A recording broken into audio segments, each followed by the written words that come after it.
시청자 여러분 안녕하십니까? 박종진입니다. 오늘은 6.25 전쟁 발발 62주년 됩니다. 벌써 62주년. 네, 대한민국에 62년 동안 평화가 있었습니다. 네, 5천년 역사에서요 거의 처음이라고 합니다. 60년 동안 평화가 유지된 게. 6.25 전쟁을 경험한 대한민국은요 세계 역사상 유례없이 빠른 회복, 언제 전쟁이 있었는가 할 정도로 좀 발전에 거듭을 하고 있습니다.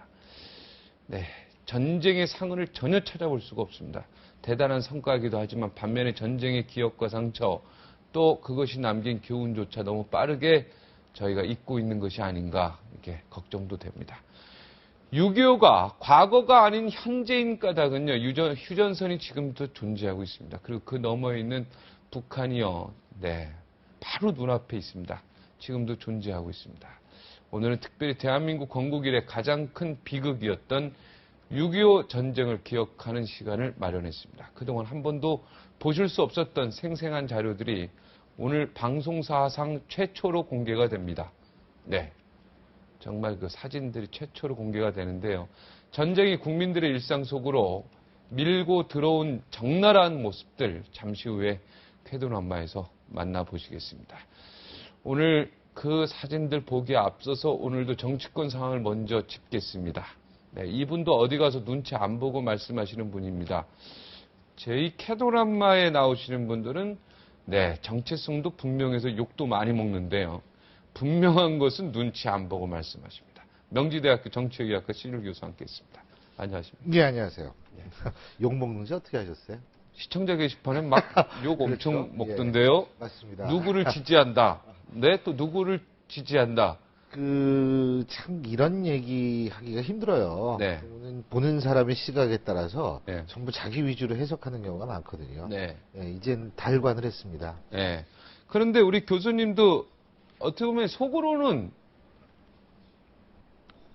혼또라 그럽니까? 뭐야, 그거. 혼내라고 하죠, 혼내. 네. 속으로는 누군가 지지하는 사람이 있죠. 여기서 밝힐 수는 없죠. 저는 지지하는 사람은 없고요. 네. 어떤 방향으로 나갔으면 좋겠다라는 희망은 있죠. 네. 그래도 투표하실 때 누구를 차선이라도 지지하니까 투표는 정치는 최악을 피하는 겁니다. 네, 그러니까. 최선을 추구하는 게 아니에요. 네. 그러니까 이제 최악을 피하는 방식은 이제 나름대로 노하우가 있죠. 네.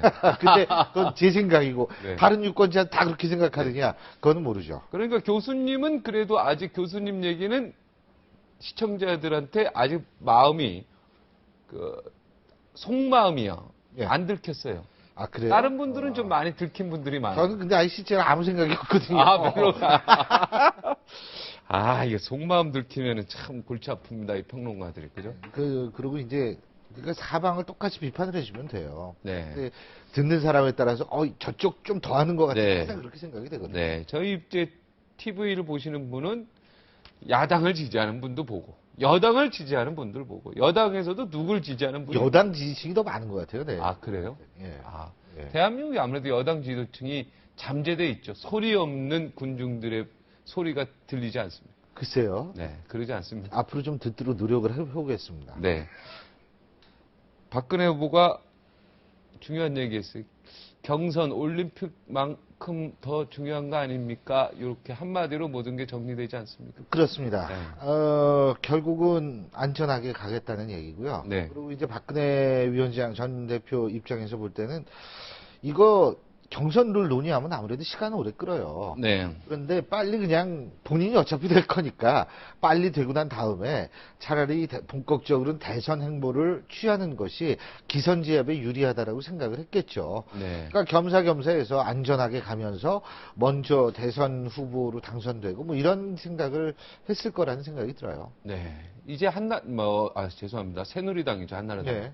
새누리당은 저도 이제 헷갈려요. 박근혜 의원으로 결정이 되는 걸로 저는 99% 봐도 됩니까? 저는 그렇게밖에 되지 못할 것 같아요. 왜냐하면 비박주자 3인이 들러리 쓰겠습니까, 거기? 이거 완전히 들러리 쓰는 건데. 네. 그러니까 경선에 당연히 불참을 하게 되는 거고, 그렇다면 다른 세 사람이 있거든요. 예를 들면 네. 김태호 의원이라든지, 임태희. 임태희 전 대통령실장, 그리고 안상수 전 인천시장. 네. 세 사람인데, 이 세 사람이 경선을 한다 하더라도, 잘 보이지도 않을 겁니다, 아마. 근데 네. 제가 예전에도 계속 방송이나 언론을 통해서 제가 쓰고 말했던 게 뭐냐면, 김태호 의원은 페이스메이커의 역할을 할 것이다라는 얘기를 많이 했었거든요. 네. 근데 실제로 그렇게, 제 얘기도 그렇게 되는지 모르겠습니다. 네. 페이스메이커가 뭡니까? 왜 마라톤 뛸 때 1등 아. 하려면은 옆에서 옆에. 같이 뛰어주는 사람이 있잖아요. 네. 예. 김태호 의원 들으면 기분 나쁠 것 같은데. 어쩔 수 없습니다. 음. 지금 상황이 이렇게 돼 있는 상황에서 예전부터 나가려고 했는데 다른 사람 그만둘 때 자기는 들어가니까 네. 그 얘기를 듣는 얘기는 저는 어쩔 수 없다고 보고요. 문제는 본인이 신경 써야 될 건 지금 페이스메이커 했는데 차차기 보장받을 수 있을까? 이거 걱정해야겠죠. 네. 사법고시 공부할 때 1차에 집중해서 공부하는 게 옳은 겁니까? 아니면 2차 공부를 좀 겸하면서 하는 게 옳은 겁니까? 제가 고시를 안 쳐봐서 그거 잘 모르겠습니까? 예. 쳐보셨어요? 아니, 저도 준비만 해보다가 중간에 전 말았습니다. 준비도 안 했어요. 네. 예. 어려워서. 여러 가지 상황이 이게 네. 전 준비도 안 했습니다. 예, 돈도 좀 있어야 돼요.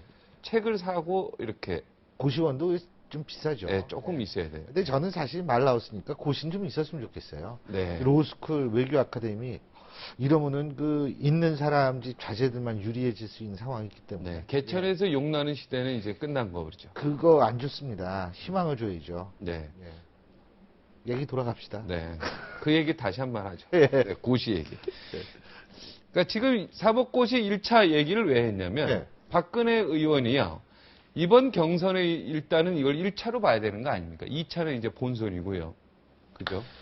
글쎄 저는 1차는 1차가 안전하게 빨리 끝내자. 고시 이렇게. 1차 정도도 안 되고 네. 그냥 제가 볼 때에는 요새 고등학생들이 이 모의 수능을 보거든요. 전국적으로. 네. 그 성적이 안 들어가고 내신이 안 들어갑니다. 네. 그 정도로 생각하면 모의고사. 예. 제일 전 근데 맞다. 모의고사 지난번에 당했잖아요. 모의고사 때문에. 아니요. 근데 지난번은 모의고사 성격이 아니었죠. 지난번은 고시라고 얘기할 정도로 1차 됐죠. 고시라고 됐죠. 예. 그건 이명박 후보도 마찬가지고 박근혜 후보도 마찬가지인데 지금 뭐 순도 99%짜리 당이 바로 친박당이 새누리당인데요. 뭐가 걱정입니까? 네.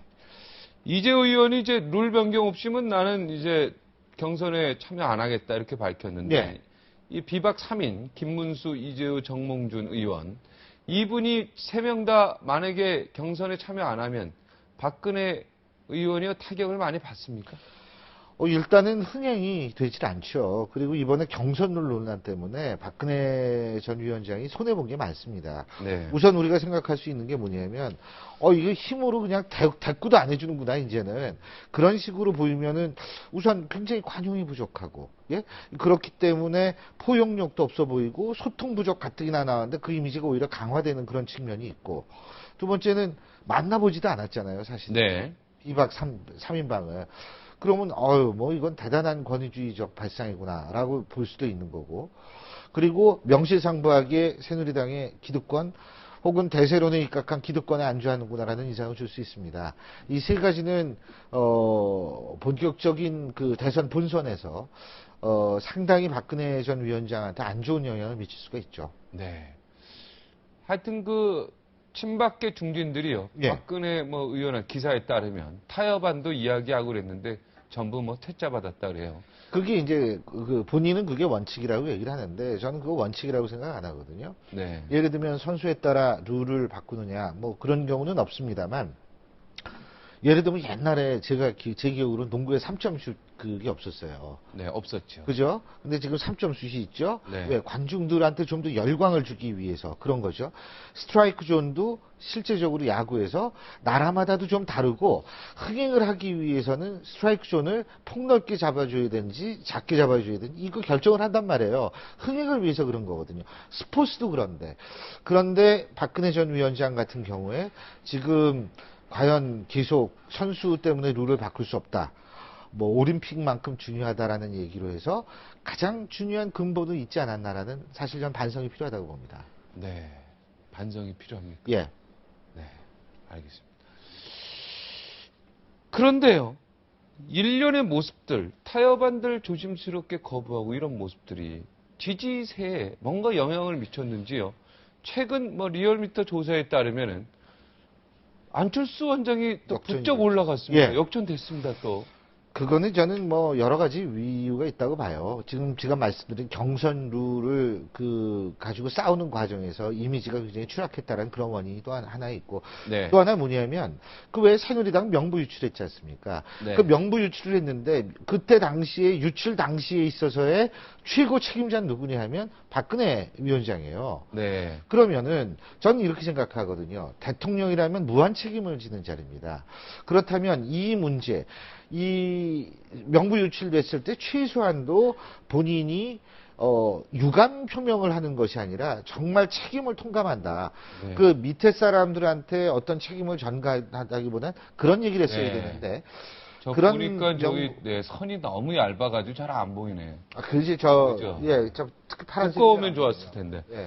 근데 어쨌든 역전이 됐어요. 예, 어쨌든 그런 이유 때문에 역시 무한 책임을 져야 되는데라는 그런 안타까움이 분명히 배어 있다라고 생각을 합니다. 문재인 후보도 40%를 다시 넘었습니다. 근데 문재인 후보는 컨벤션 효과 덕분이라고 볼 수 있고요. 안철수 후보 아니 안철수 교수 같은 경우에는 어쨌든 요새 언론의 노출 빈도수가 상당히 높아지고 있어요.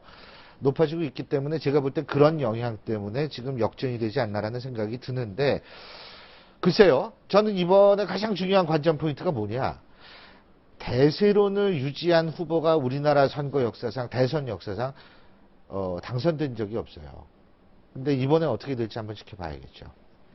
대세론이요? 대세론이요. 전두환 대통령도 그때 전두환이요? 네, 전두환 전 대통령도. 예. 대세론이 있었어요? 네, 그 통합민주 주체회의인가 뭐 해가지고 아니, 통일주체 국민회의. 통일주체 국민. 그건 대세론이 아니고 네. 그거야 뭐 아주 오손도손하게 투표한 그게 무슨 투표입니까? 그러면 노태우 전 대통령.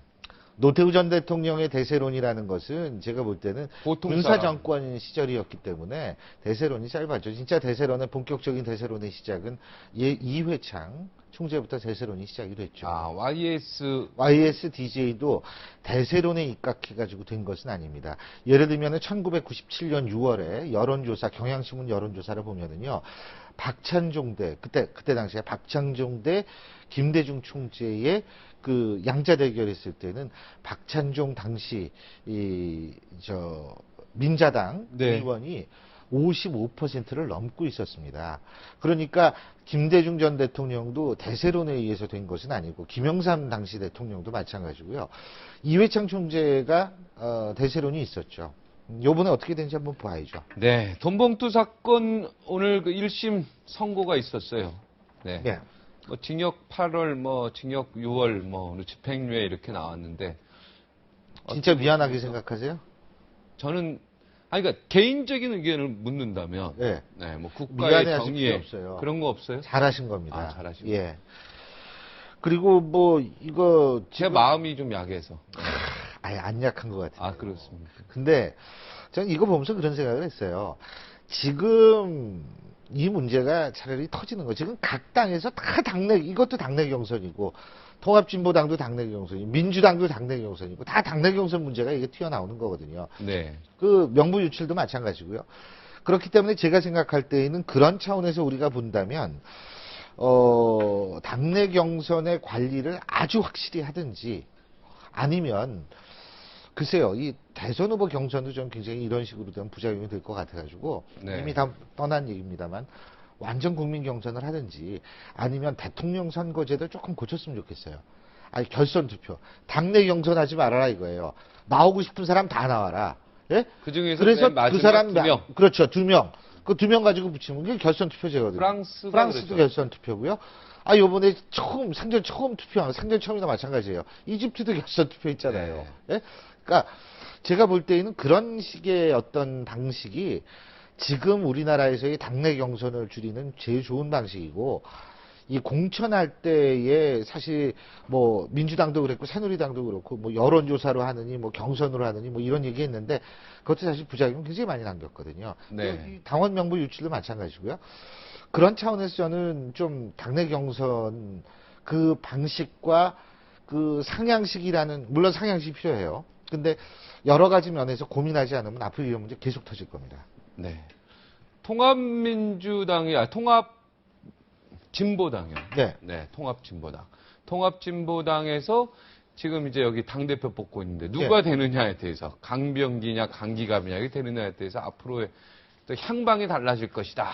야권 연대의 분위기도 달라질 것이다. 이렇게 얘기하고 있죠. 주목을 해야 될 사람은 유시민 전 대표입니다. 유시민 네. 전 대표가 지금 당대표 선거에 나가지 않았어요. 대의원 선거에 나왔습니다. 왜 그럴까? 그거는 뭐냐면 지금 통합진보당의 당원 당규상으로 볼 때는 대의원 중앙위원회 비율이 당대표 한 사람보다 훨씬 중요하게 되어 있습니다.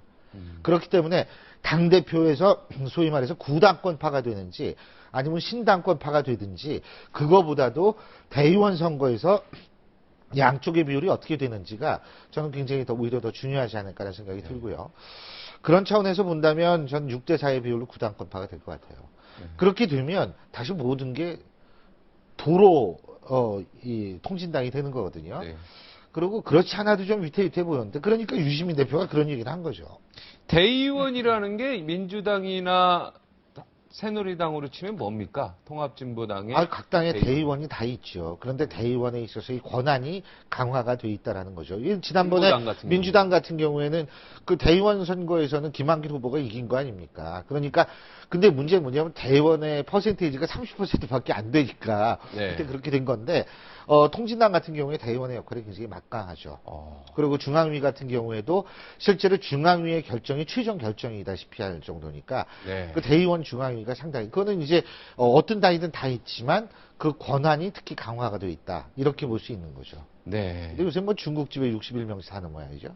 중국집에요? 네. 61명이 들어가 있어요. 61명이 사는 한 중국집에? 예, 한 중국집. 그 중국집이 잘 되나 봐요. 중국집이 잘 되면 그럴 수 먹고 자나 봐요, 아마 거기서. 그러니까 중국집이 잘 되면 그 철가방이라고 합니까? 종업원. 네. 그분들이 한 60명이 될 수도 있죠. 근데 그런 집은 아직 못 봤어요. 못 봤습니다. 네. 그런 집은 보통 배달을 안 하죠. 그렇게 큰 중국집은. 중국집에서 몰표가 나왔습니다. 글쎄 말이에요. 61표가. 네. 그럴 수 있죠.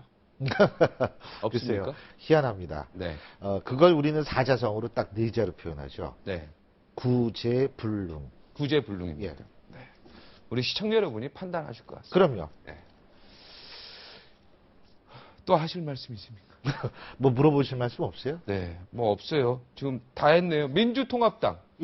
모바일 경선. 모바일 이거 문제 많잖아요. 모바일 문제라는 게 우리가 유식하게 얘기를 해서 보통평등 직접 비밀 중에 직접 그리고 보통 그리고 비밀 선거 이 세 가지 위반이에요. 직접 선거라는 건 뭐냐면 제가 박 부장 저것 좀 줘보세요. 휴대전화. 이러면서 자기가 모바일 이 경선 선거인단 등록하고 투표날 다시 만나서 잠깐만 빌려달라고 해서 자기가 투표해도 알 수가 없지 않습니까? 그러니까 이거는 직접 선거 위반이에요. 그 다음에 비밀 선거 골방에 앉아서 하는지 여러 사람 모인 데서 토론한 다음에 자 나 이거 찍었다 봐라 이런 식으로 하는지 알 수가 없어요. 비밀 선거 위반이고 내가 진짜 선거하고 싶은데 내가 모바일 기기가 없어요. 이건 보통 선거 위반입니다.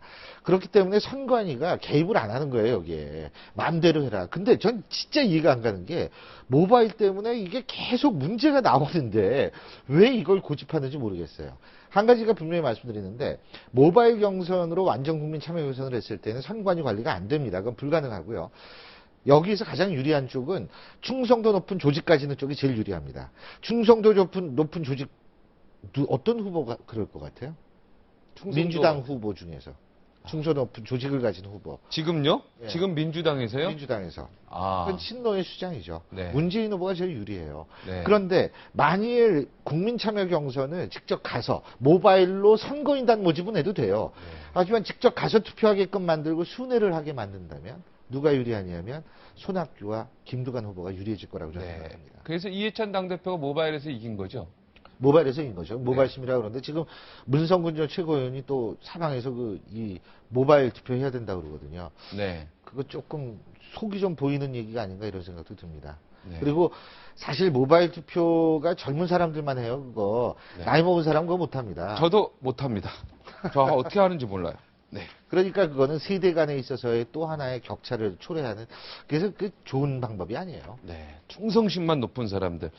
혹시 노무현 대통령하고 정몽준 후보랑 그때 그건 여론조사였죠. 그때는 모바일은 아니죠. 모바일이 없어. 그때는 모바일 없었죠. 근데 이제 모바일이라는 것이 제가 볼 때에는 이 충성도 높은 40만의 조직이 200만 표로 둔갑할 수 있는 게 모바일 투표예요. 그 안 좋습니다. 안 좋습니까? 예. 네. 안 좋은 건 고쳐야죠. 그럼요. 네. 여기서 마치도록 하겠습니다. 예. 고맙습니다. 고맙습니다. 지금까지 어디서도 볼 수 없었을 그림입니다. 네, 사진입니다. 6.25 전쟁의 생생하고 적나라한 기록들이 오늘 캐논한마에서 방송 최초로 공개됩니다. 등에 갓난쟁이였고요. 피난길에 나선 갓난쟁이. 갓난쟁이를 업은 갓난쟁이. 네, 불에 새카맣게 타서 길거리에서 나뒹구는 시신. 아무 힘도 없어 보이는 저고리 입은 오합지졸의 시민군대. 네, 6.25가 우리 역사에 그리고 소소한 일상에 어떻게 파고들었는지 잠시 후 직접 확인하시기 바랍니다.